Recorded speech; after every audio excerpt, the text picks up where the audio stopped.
Dans le quartier cathédrale, eh bien, on va distinguer le quartier canonial du quartier épiscopal. Épiscopal, c'est-à-dire qui appartenait à l'évêque, et donc canonial qui appartenait aux chanoines. Les chanoines peuvent posséder des biens, tandis que les moines, eux, vouent tout à l'église. Ils n'ont pas de biens personnels à côté. Et les moines restent dans leur abbaye entre les quatre murs, tandis que les chanoines peuvent sortir de leur quartier cathédral et surtout travailler. Des prêtres pour les petites paroisses aux alentours. Et ça permet à l'évêque, au XIIe siècle, eh bien, de construire son palais épiscopal, puisque la cathédrale, elle également, est construite au XIIe siècle. Ce palais sera donc modifié au XVIe siècle, puis agrandi au XVIIe siècle. C'est pourquoi vous retrouvez plusieurs styles architecturaux. Vous allez ici voir sur cette façade, par exemple, une architecture gothique, une architecture Renaissance, et l'agrandissement, eh bien, sera un style classique. Le contour des fenêtres et le fronton tout là-haut, ça c'est de l'architecture gothique. On voit ces formes qui imitent un petit peu les flammes. Donc c'est ce qu'on va même identifier comme étant du gothique flamboyant. L'évêque vivait donc ici. Il avait même une petite cour à l'arrière avec un puits, puisque le puits était très important à l'époque, non seulement pour puiser eh bien, de l'eau pour la vie de tous les jours, mais également dans la religion, c'est la purification. Il avait également des caves. Et ces caves, eh bien, ils sont divisés en petites logettes. Ça permettait à l'évêque eh bien, de stocker différentes choses en les classant, ou voire même, et surtout, en louant quelques petites logettes pour, eh bien sûr, avoir des fonds qui rentrent pour lui.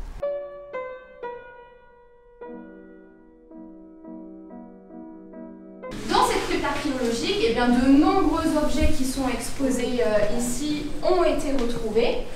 Donc on sait à Noyon que les Romains s'étaient établis à partir du 1er siècle.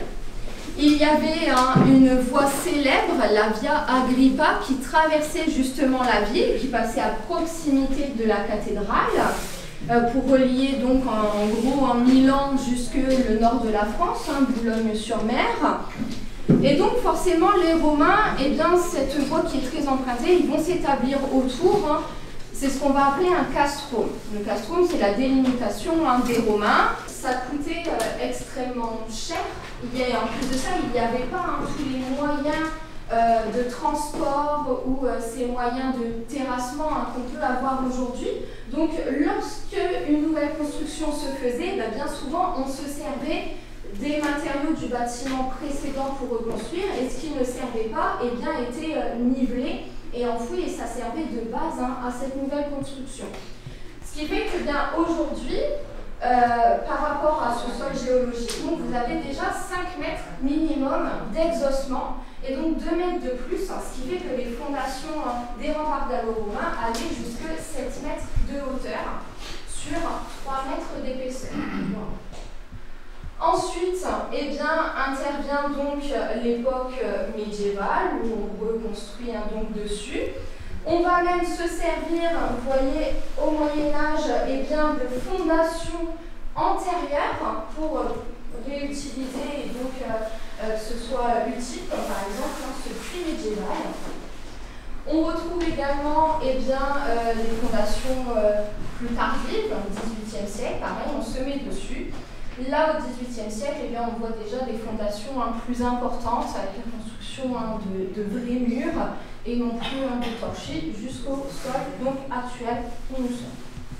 Noyon prend extrêmement d'importance à partir du VIe siècle, au début du Moyen-Âge, avec son évêché, Saint-Médard, qui s'installe en tant qu'évêque à Noyon, et donc le quartier cathédral qui va s'agrandir, prendre de l'ampleur. C'est difficile à imaginer, mais il y avait de la couleur sur la façade de la cathédrale. Notamment sur les statues, notamment la Vierge, le Christ, mis en valeur donc, sur le portail de la cathédrale ne va pas être entièrement peint. On va faire ressortir les éléments qui permettent d'identifier et de personnaliser un personnage, c'est-à-dire les cheveux, les yeux, la bouche, et puis les vêtements bien entendu pour rendre justement cette statue vivante.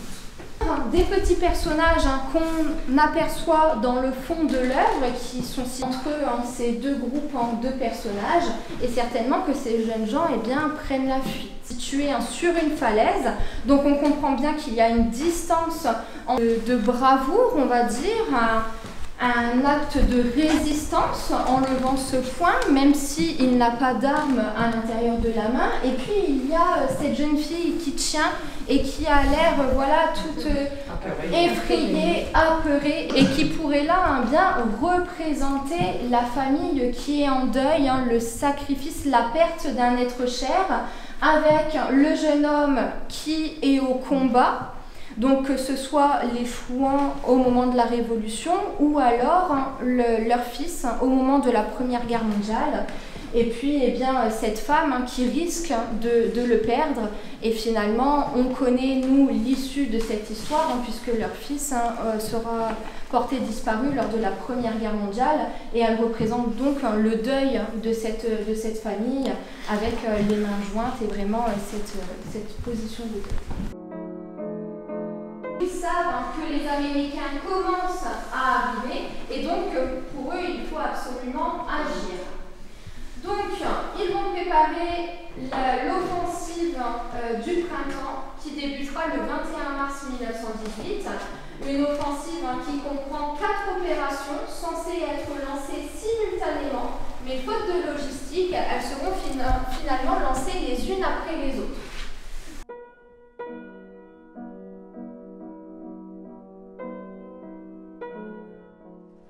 Il y avait plusieurs fontaines, bien entendu, sur la place de l'hôtel de ville et dans la ville à destination de la population des bourgeois, c'est-à-dire des habitants du bourg.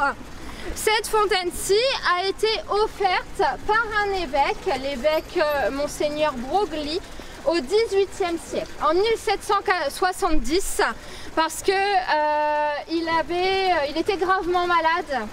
Et donc il a dû partir, quitter Noyon pour se faire soigner, et à son retour, il a été acclamé malgré son absence pendant plusieurs temps par la population. Donc pour les remercier, étant donné que l'eau est très importante et que c'est un symbole fort, une fontaine, il l'a offert à la ville.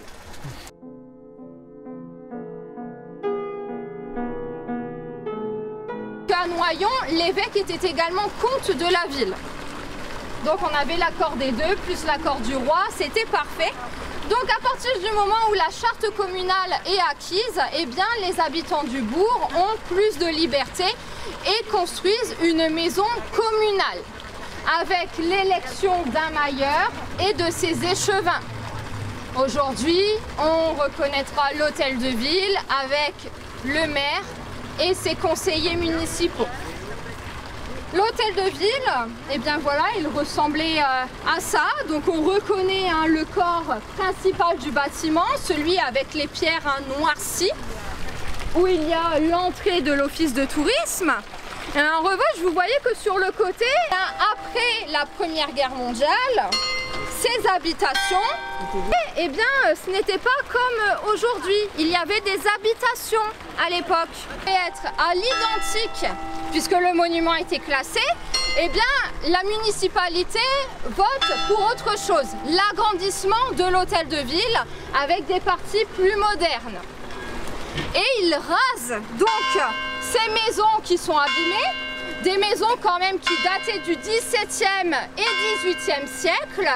Ils les rasent pour l'agrandissement de l'hôtel de ville avec cet ajout, en plus un petit ajout. C'est vrai que autant d'histoire pour ça, où vous avez la vitrine de l'hôtel de ville.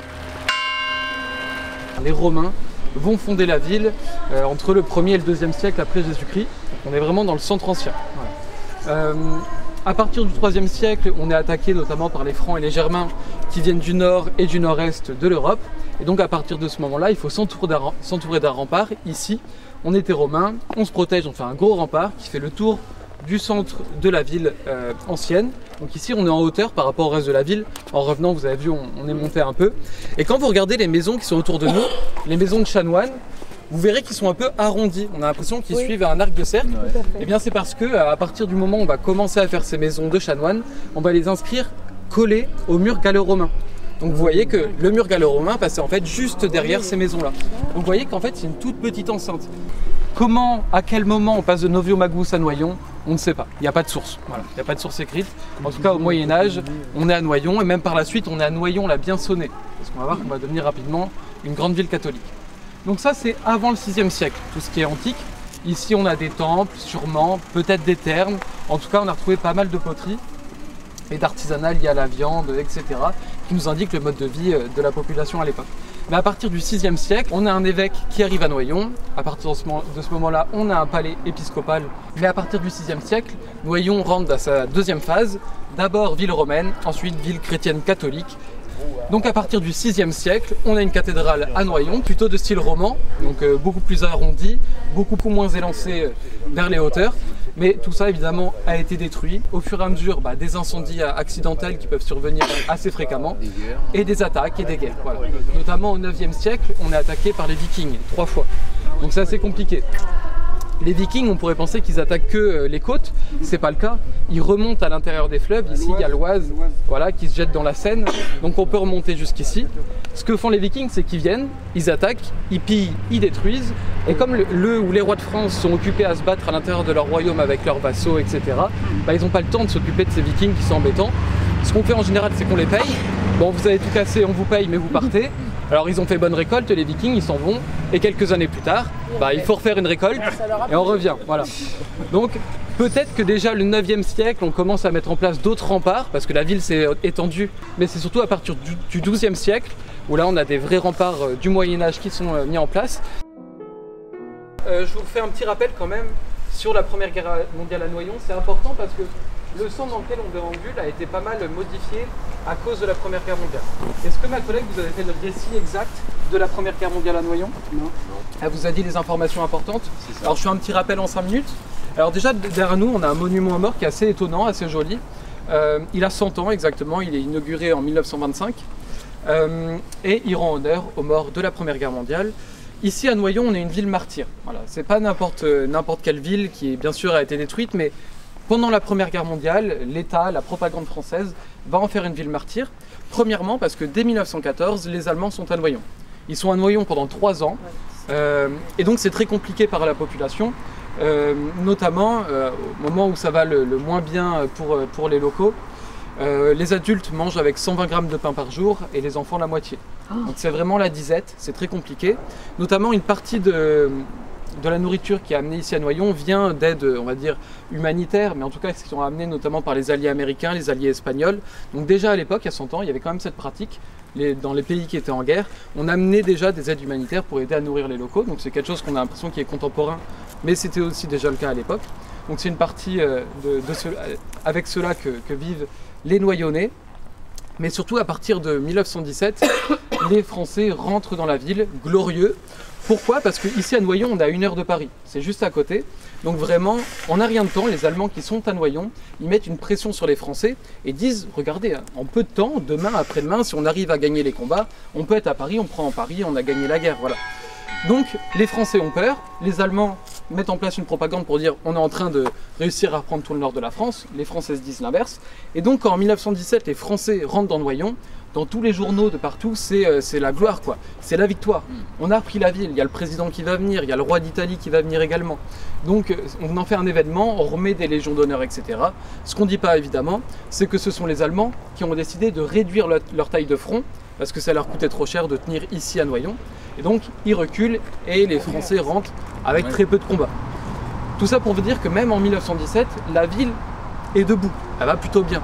Les Allemands ont envoyé plein de choses en Allemagne, que ce soit des hommes ou des matériaux, des œuvres, etc.